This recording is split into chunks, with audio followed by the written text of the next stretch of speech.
Hey legends, I'm Eliza and you're listening to The Making of an Incredible MD, the podcast for aspiring medical professionals.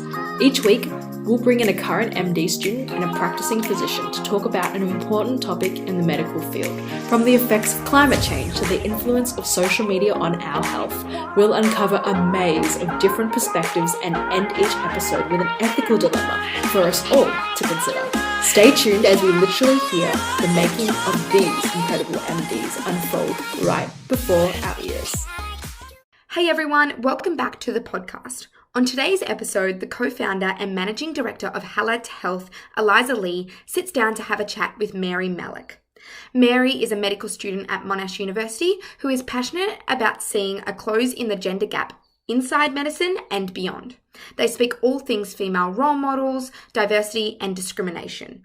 It is a really important and interesting conversation. But before we get started, I will open the episode with an acknowledgement of country. So I would like to acknowledge the traditional owners of the land in which I am on today, that is the Yorta Yorta land. I would also like to pay my respect to the elders past, present and emerging, as well as any Aboriginal and Torres Strait Islander peoples who are listening to the podcast today. Thank you and enjoy the episode. So my name's Mary. I'm in my second year of postgraduate medicine at Monash. So I guess I started off in biomed at Monash, so I did a 3-year degree of that, and then got into postgrad, and so have done my preclinical year, so basically learning the basic sciences and the theory, and now this is my first clinical year. It's been a very interesting one at that. Not much actual clinical placement, but yeah, it's been great. And so I guess women's health and women's issues are always something I've been really passionate about and interested in. So I'm excited to talk a bit about that today. Yeah, no, absolutely. And I know you maybe haven't been able to go on to so many clinical experiences so far, obviously given the circumstances with COVID.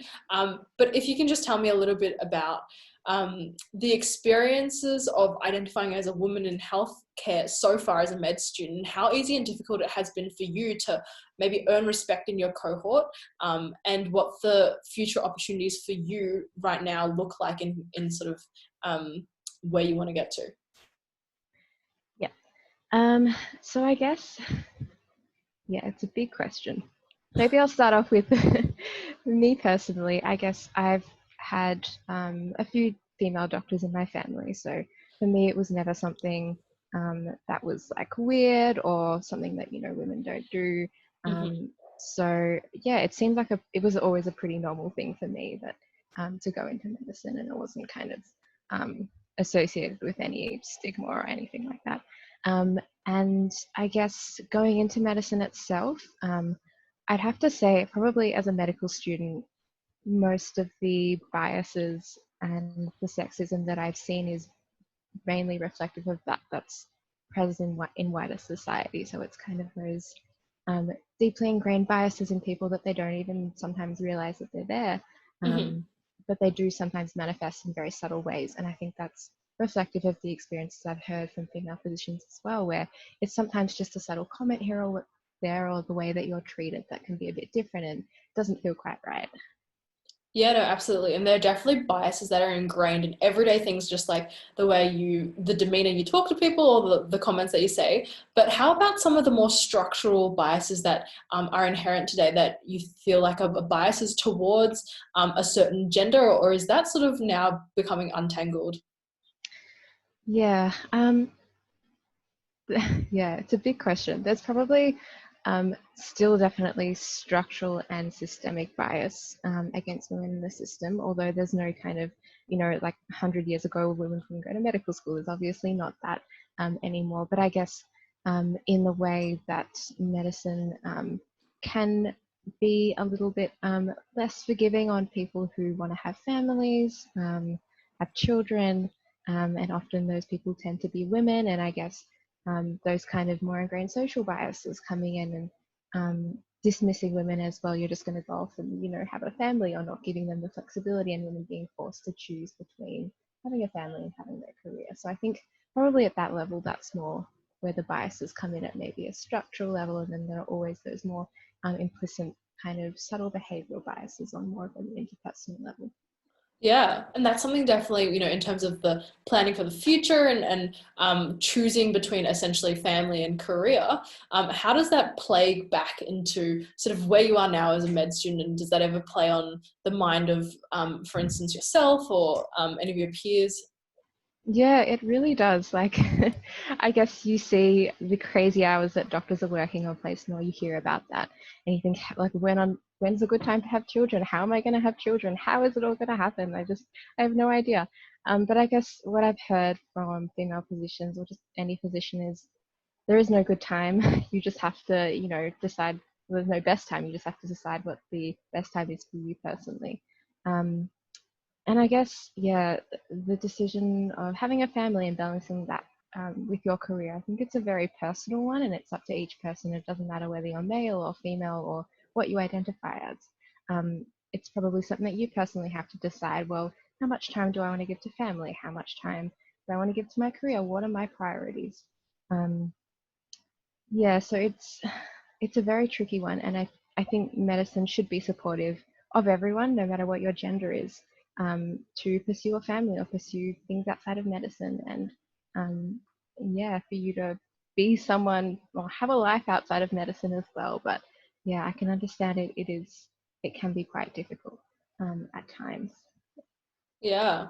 And I guess a big thing about, I guess, being the pioneer, being able to see and identify people who look like you in the industry and the professions that you want to go into is a big part of what you decide to pursue. And I guess for yourself, having doctors who are women in your family is a great privilege to have. But I guess like being as now a medical student and across being exposed to different professionals who have come in and been able to sort of talk to you and whatnot, do you feel like there have been enough I guess women in healthcare inspirations for yourself, whether that be on a personal everyday level or on a just like a public figure or whatnot, that help inspire you for the trajectory that they went on and dealing with the same things. Yeah, I think the unfortunate but definitive answer to are there enough female role models in healthcare is unfortunately no. And I think we really should be seeing more female role models in leadership positions or getting medical awards or women mentoring other women. And I think that visibility of female leaders is something that is so important because it does inspire younger women and show them that yes, it is possible to be a woman and have a great career and have a family. And I think women supporting other women is so important as well, and passing down that knowledge.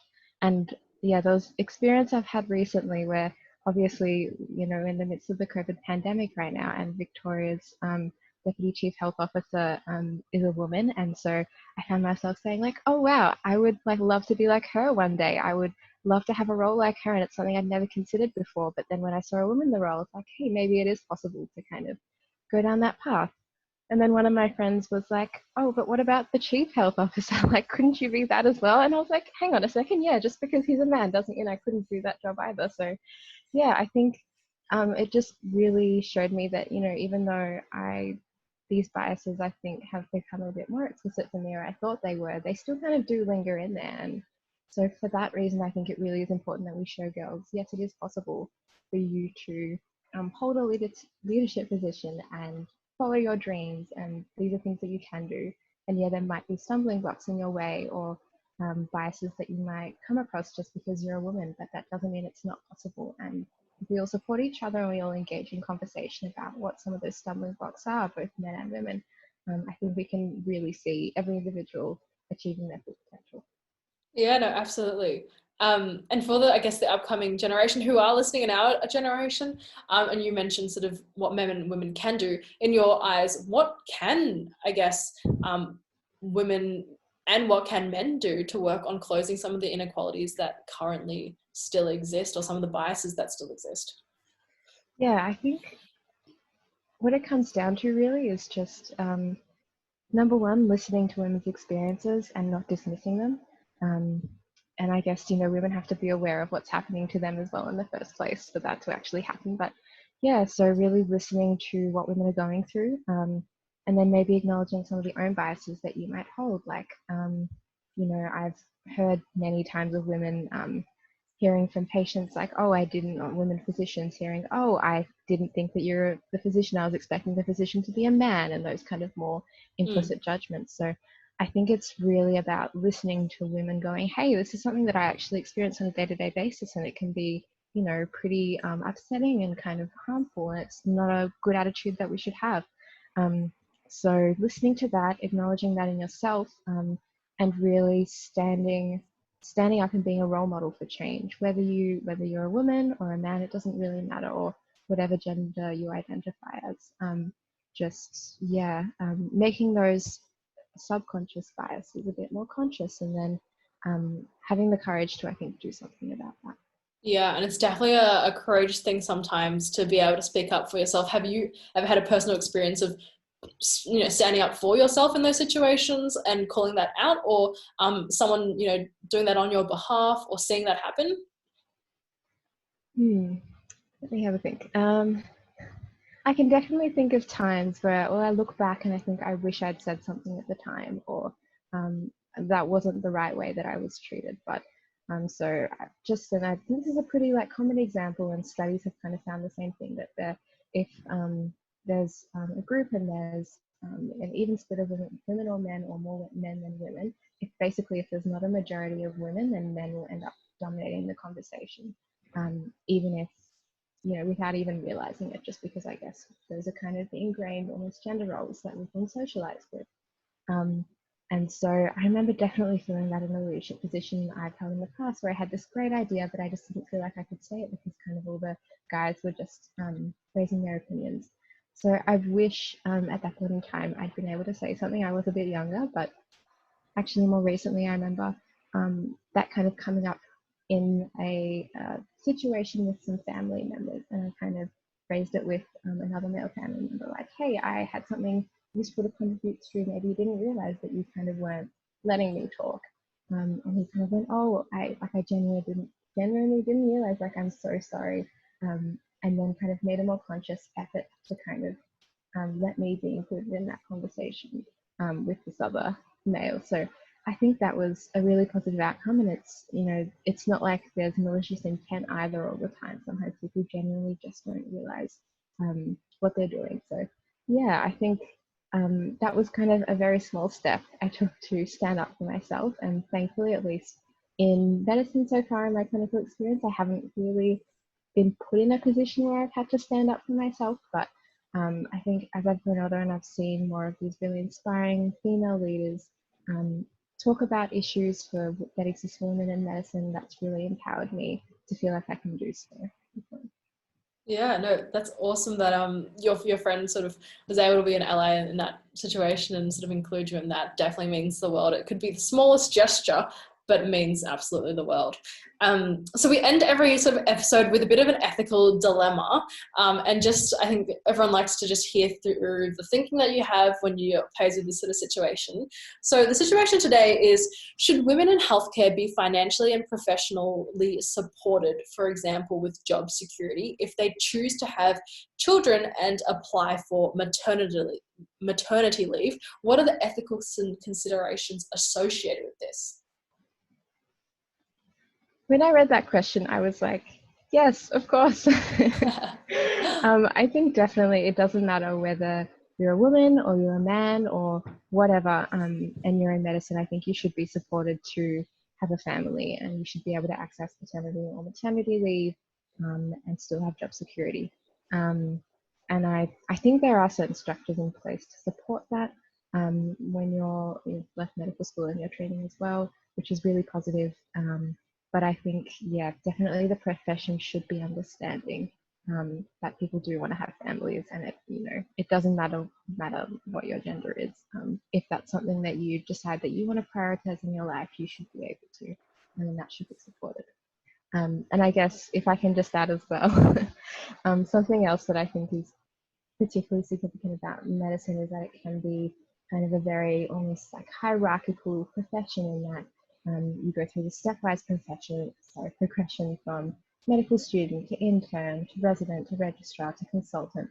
And sometimes you can feel quite stuck within that power structure, and like you can't have a voice or you can't speak out about when you're being treated unfairly. So I think that's another thing that medicine needs to try and address, is really acknowledging people's voices, no matter what level or in the hierarchy that you're at, per se, because I think that really leads to mutual respect and trust and better communication and better teamwork, and just people are, happier and treated with integrity, and what can be better than that? Absolutely. Well, thank you for rounding it off so well. Really appreciate you coming on and talking to us about women in healthcare, Mary. No worries. Thank you so much, Eliza. Thank you for listening to the Making of an Incredible MD podcast by Allied Health. Please like, share, and subscribe to help spread the word about our podcast. And we'd love to hear your feedback. So send us an email or message on Facebook. All of our links are in the show notes. Thanks. We'll see you next time.